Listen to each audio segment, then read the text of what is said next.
You have power over your mind, not outside events. Realize this, and you will find strength. Marcus Aurelius. Let me ask you this. Have you ever been discarded, and deep down you knew they'd regret it? In a world where noise is loud and attention is fleeting, being unforgettable isn't about being the loudest. It's about carrying yourself with quiet confidence, emotional strength, and magnetic self-respect. But here's the truth most men ignore. You were never too emotional. You were just hard to control.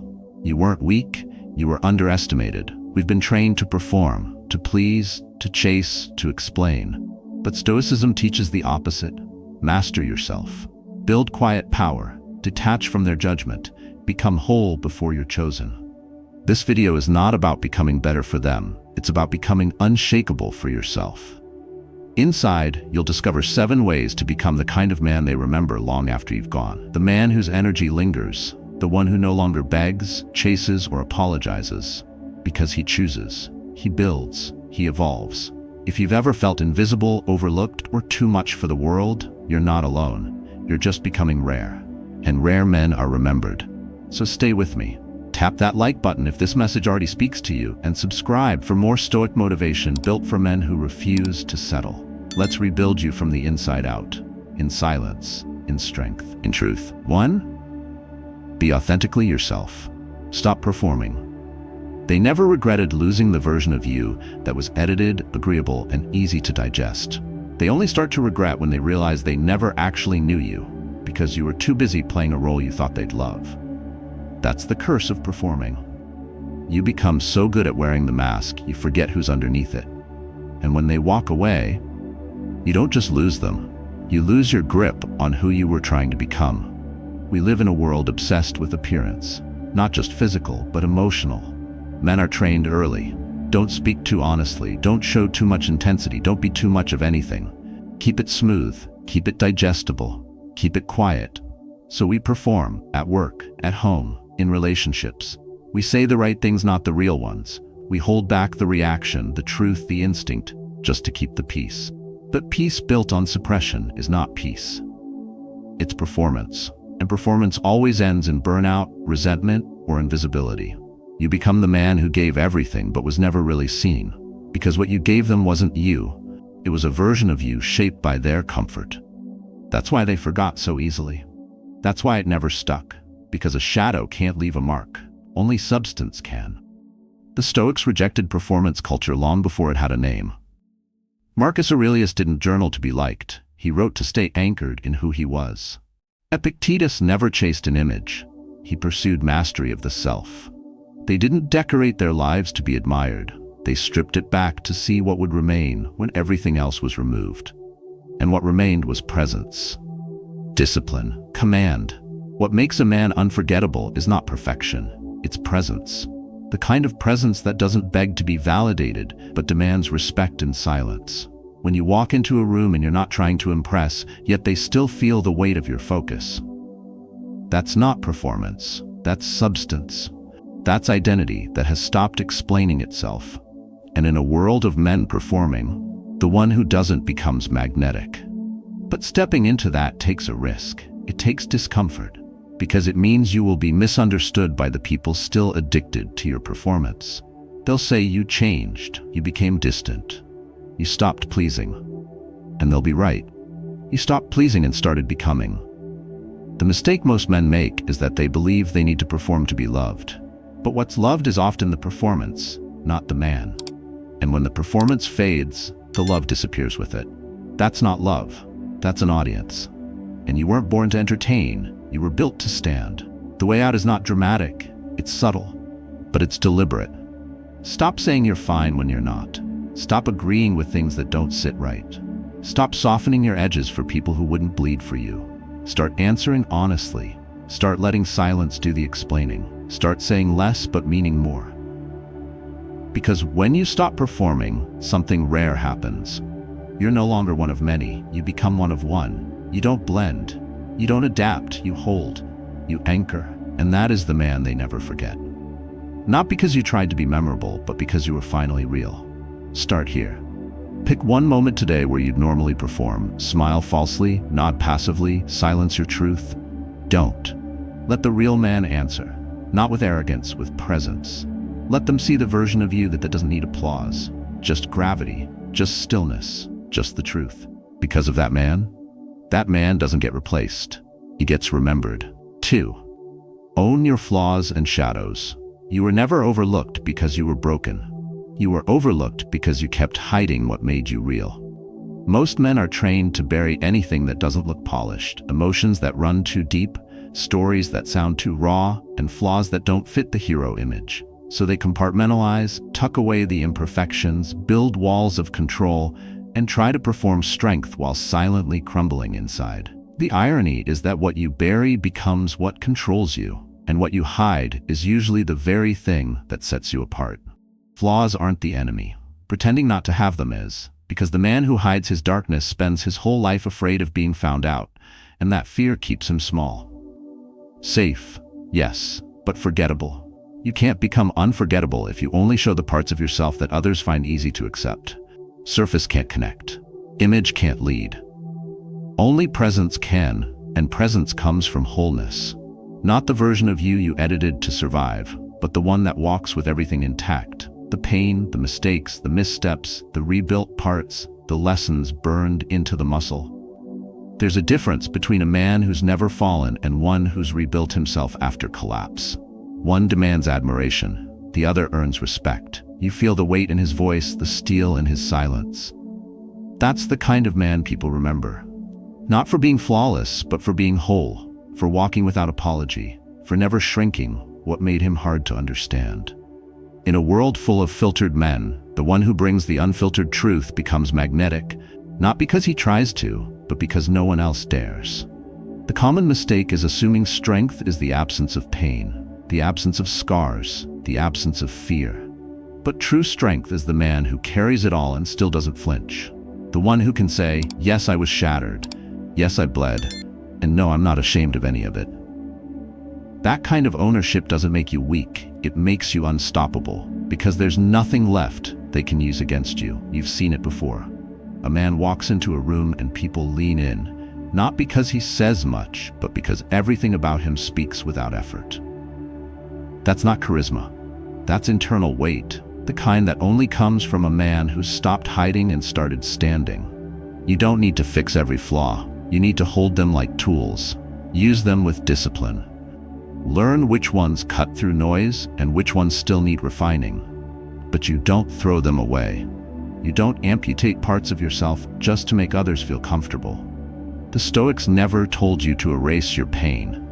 They told you to master your response, to observe your cracks and walk through the world without masking them. Marcus Aurelius didn't write about strength and comfort. He wrote about fire forged in loss, grief, duty, and war, and still having the clarity to return to what matters. Epictetus lived with a body that was never whole, yet built a mind that nothing could bend. That's presence, that's weight, that's what lasts. So here's your moment of action. Don't wait to be flawless. Don't hold back your presence until you've made peace with every scar. Walk forward now, with the damage, the repair, the memories. When you own all of it, they no longer own you. And when they meet you, the full, unapologetic version of you, they'll know they never stood a chance of replacing what they let go. Because men like that are built, not borrowed, and they don't return. They leave echoes. 3. Set emotional boundaries without apology. They won't tell you this, but every time you say yes when you want to say no, you train the world to disrespect you, not with words, but with access. Not through conflict, but through quiet erosion. Boundaries aren't walls, they're thresholds. They define what gets in, what stays out, and what earns the right to be close. Yet most men hesitate to set them, afraid they'll come across as cold, difficult, or selfish.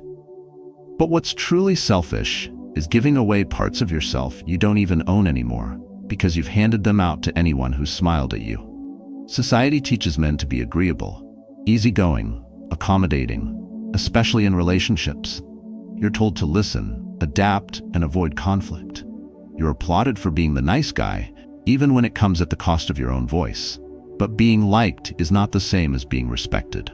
And being agreeable is not the same as being safe.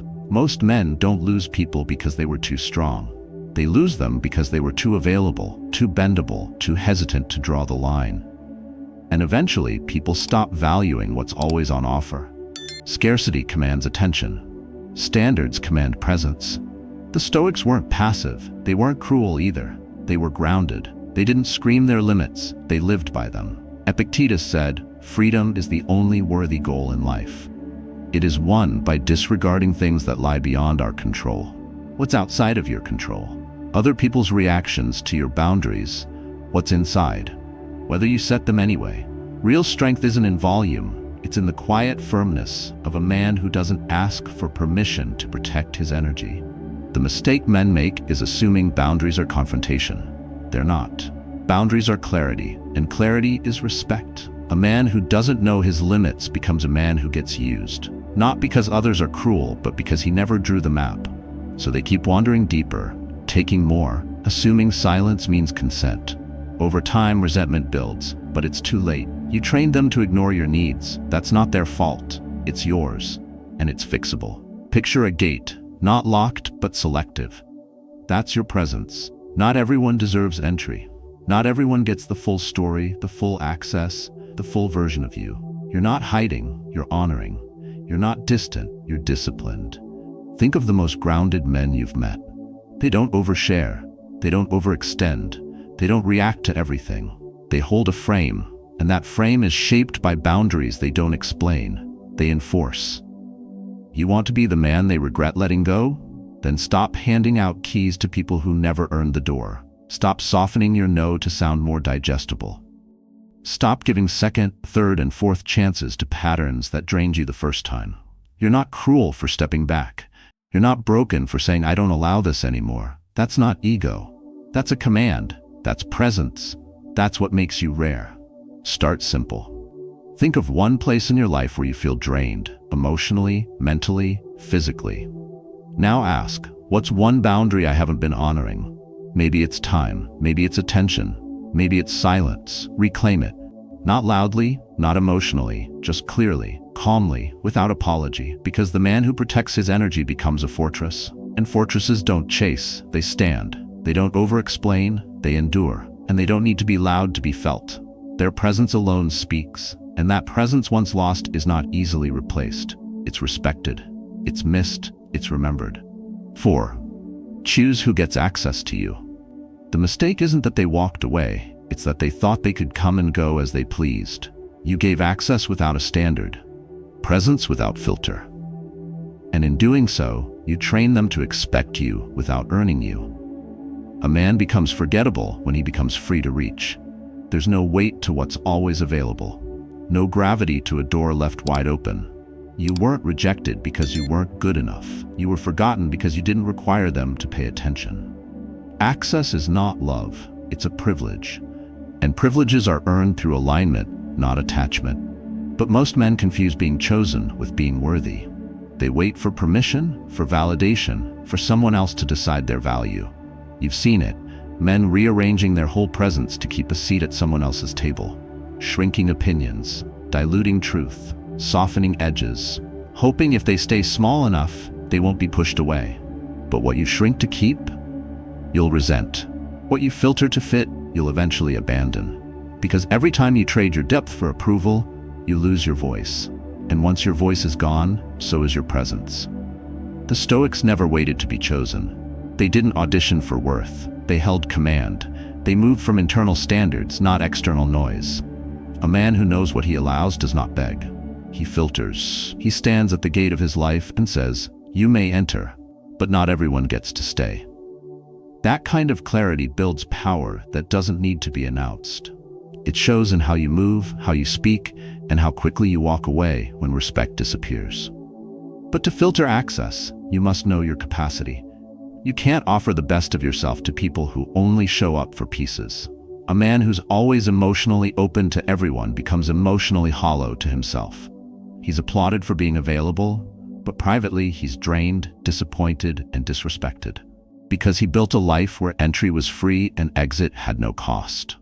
People respect what they earn. They value what they have to rise to meet. And when there's no standard, there's no reverence, only routine.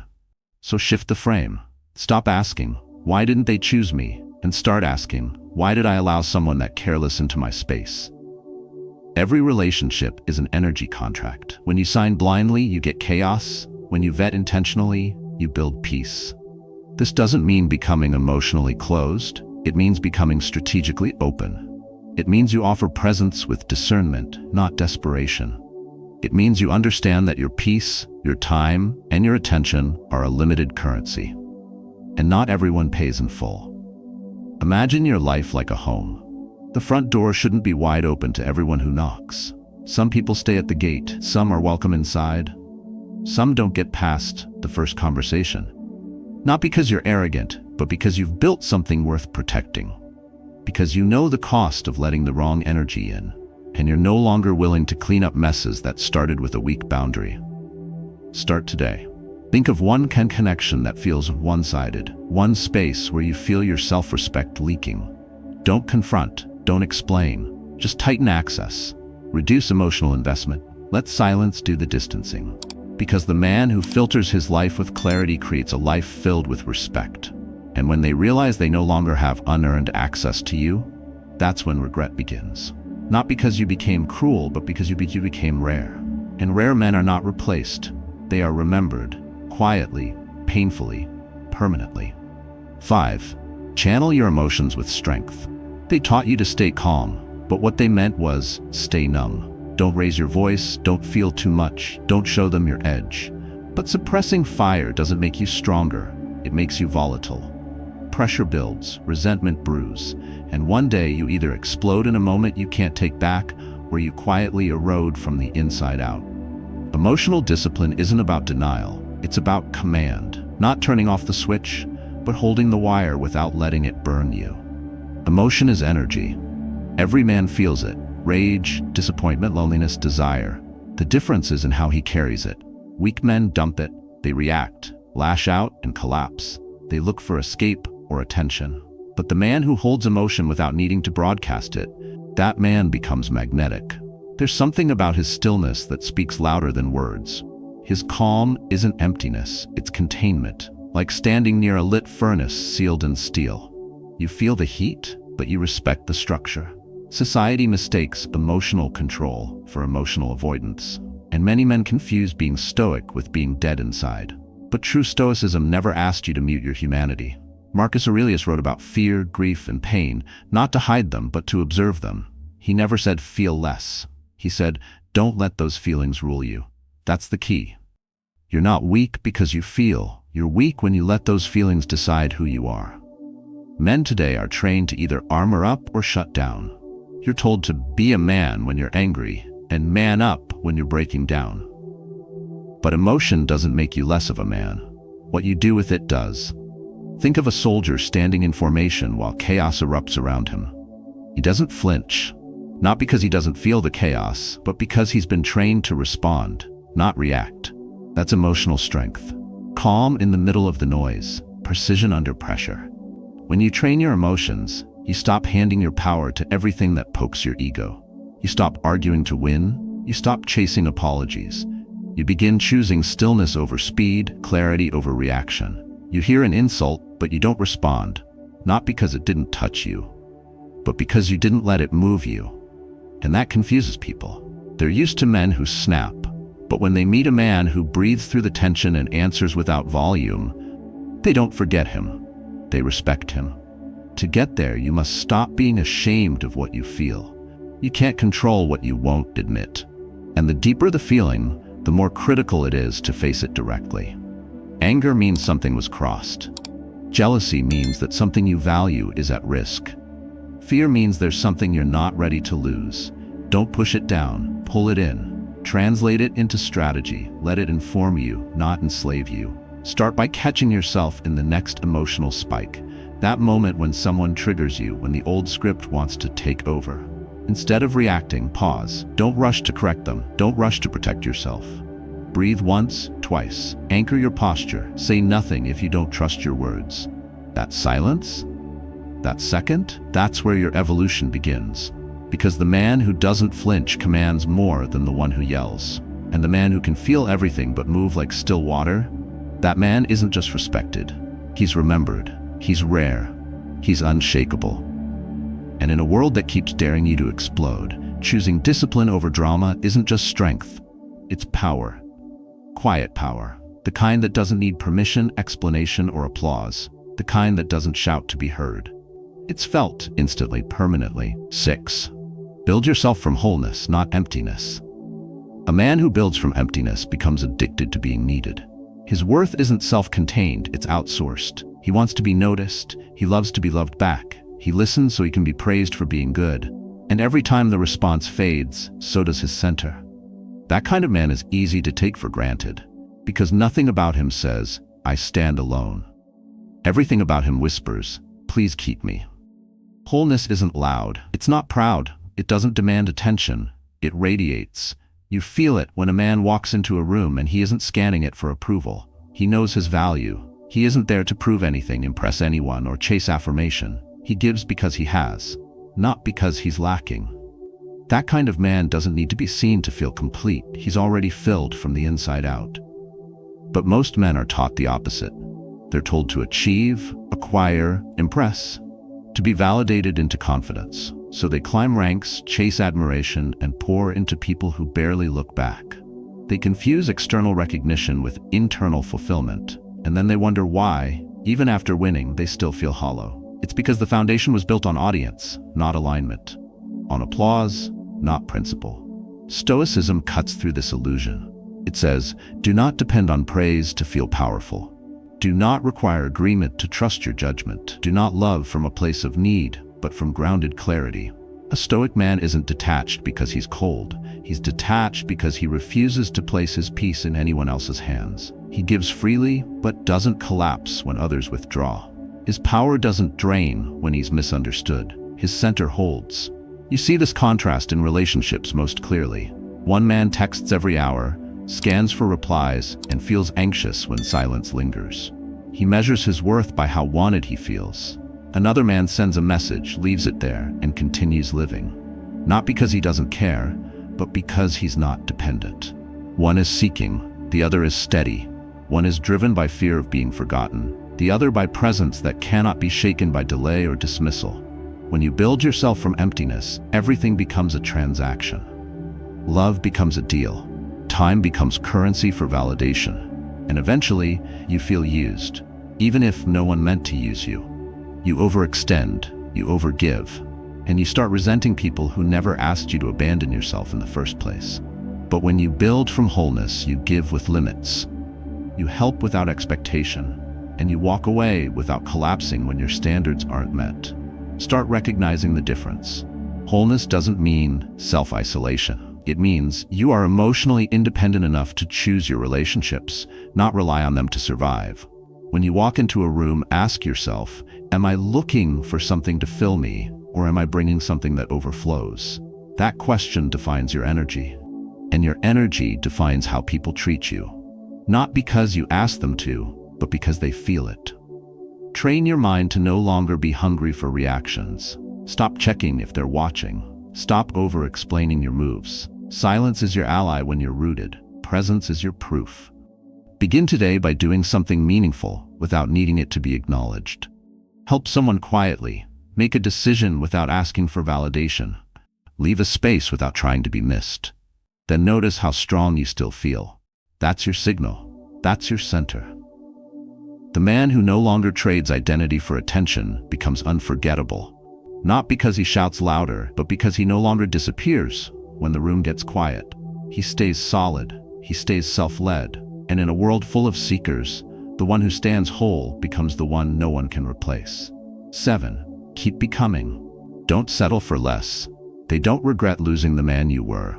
They regret not being able to keep up with who you became. That's what unsettles them. Not the silence, not the goodbye, but the realization that while they stood still, you evolved without needing them. And now they can't reach you, not because you moved away physically, but because you rose beyond the version of yourself they were once familiar with.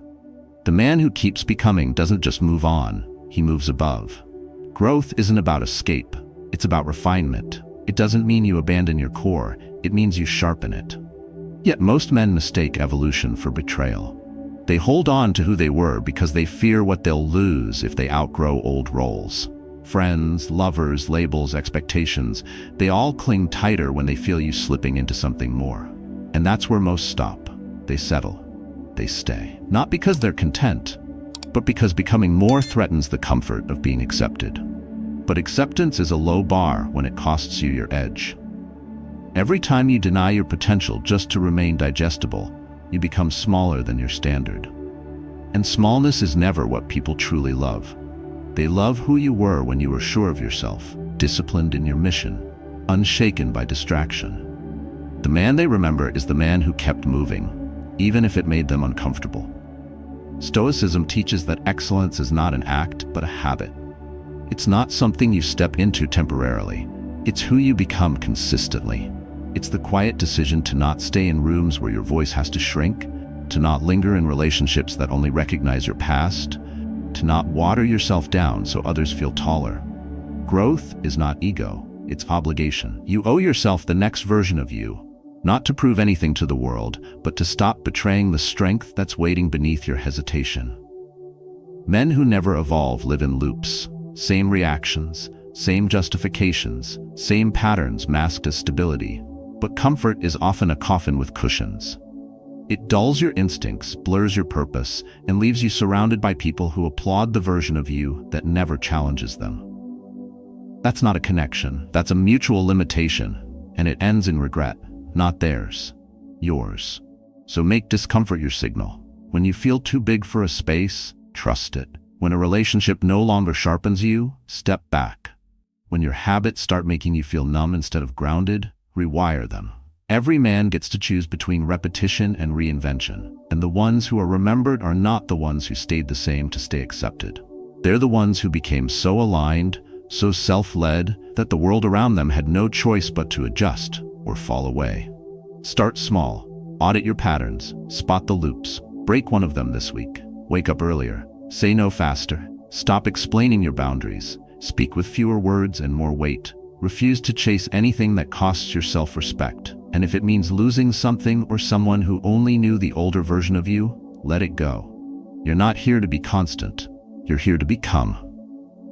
Because the man who keeps becoming doesn't fear being forgotten. He knows the people who were never meant to stay will fall away quietly. And the few who were built for his evolution will rise with him. They won't regret your silence. They'll respect your elevation. And that's the mark of a man who's done seeking. He's building. Quietly, relentlessly, without needing to be seen. Because the man who doesn't settle becomes the man no one forgets. You don't become unforgettable by accident. You become unforgettable through discipline, by choosing inner command over chaos, by speaking less but meaning more, by living so rooted in your truth that your presence carries weight, even in silence. Across these 7 principles, you've seen the difference between a man who reacts and a man who responds. One moves with ego, the other with reason. You've seen that power doesn't come from being loud. It comes from being calm, clear, and consistent. From choosing quiet confidence over shallow performance. From becoming emotionally resilient rather than emotionally dependent. When you build from self-respect instead of desperation, you stop chasing what was never meant for you. When you master your emotions, your discipline becomes visible even when you say nothing. And when you no longer need to be chosen, you begin to choose with clarity, and that's where your strength grows. But none of this is theory, it's a practice, daily, quietly, alone. So make this philosophy yours. Practice stillness each morning before the world pulls at you. Set a boundary today without apologizing for it. Let go of something that doesn't match who you're becoming. Say no with peace, say yes with presence, and speak less so your actions can speak louder. This isn't about becoming better than anyone else. It's about becoming stronger than your past self. And the deeper your self-mastery becomes, the less you'll need to explain it. People will feel it. Now I want to hear from you. What part of this message spoke to you most? What are you working on mastering within yourself? Share your story in the comments. Your discipline may be the reminder someone else needs today. Stay still, stay sharp, keep becoming.